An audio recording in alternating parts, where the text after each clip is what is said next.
This video is about generalized transduction. Generalized transduction is a process by which a bacteriophage accidentally transfers a random fragment of bacterial DNA from one bacterium, known as the donor, to another bacterium, called the recipient, during the lytic cycle. In this mechanism, the key idea is randomness. Any gene from the donor bacterium can be transferred. Now, to better understand this, let's compare it with specialized transduction. First, we see genes transferred.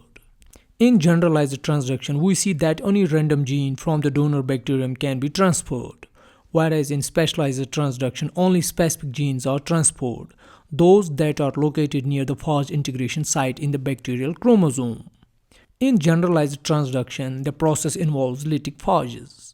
On the other hand, we see specialized transduction involves lysogenic phages, which integrates into the host genome. Now, the mechanism.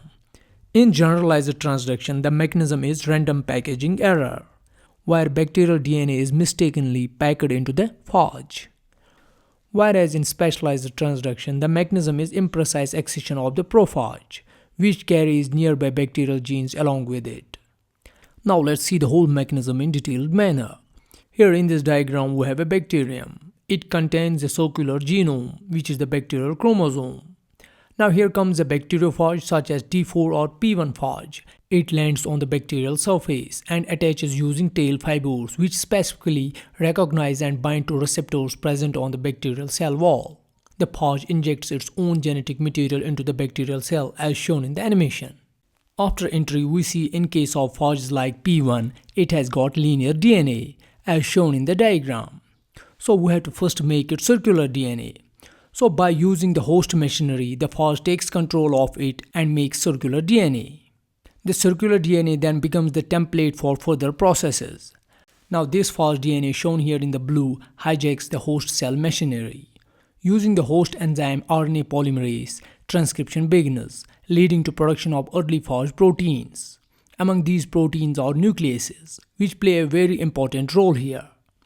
These nucleases degrade the bacterial genome into smaller fragments as shown in the animation.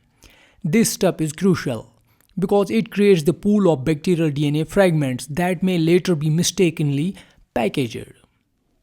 Now we have the step 4, that's phage DNA replication. Here the phage DNA begins to replicate using a rolling circle mechanism. This produces long continuous DNA molecules called concatenators, which contain multiple copies of phage genome linked together as shown in the diagram. These concatenators serve as the substrate for DNA packaging. And remember, simultaneously the phage also begins synthesizing structural proteins.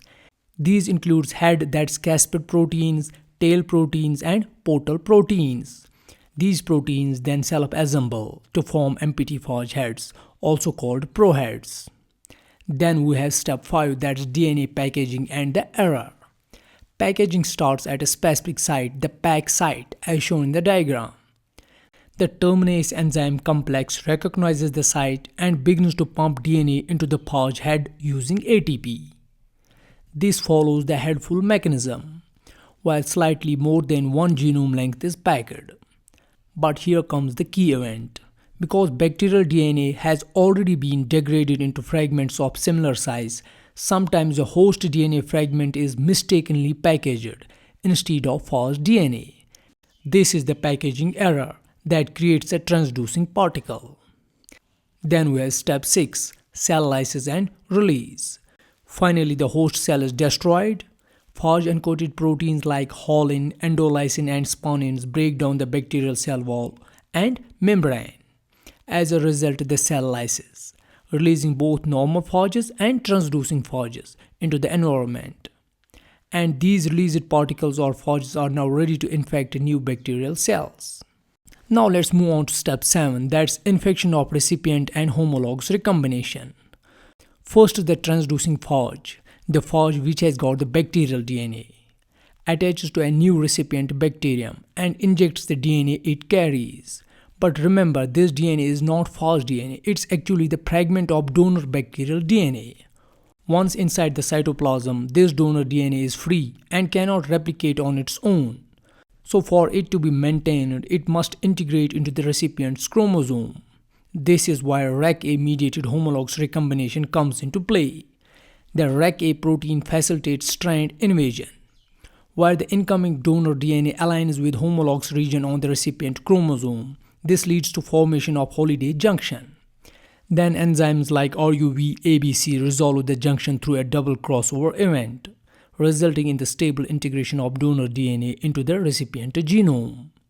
We see if sufficient homology is present, recombination is successful, and we get a recombinant bacterium, also called a transductant. However, if there is no homology, the incoming DNA cannot integrate and is eventually degraded by nucleases. So the final outcome depends on the homology. If homologous, we get the integration and genetic transfer. If not, degradation and no effect. And that completes the process of generalized transduction. I hope you like the video. If you like it, give it a thumbs up. Do consider supporting my work on Patreon or YouTube and make sure to subscribe to the channel. Thanks.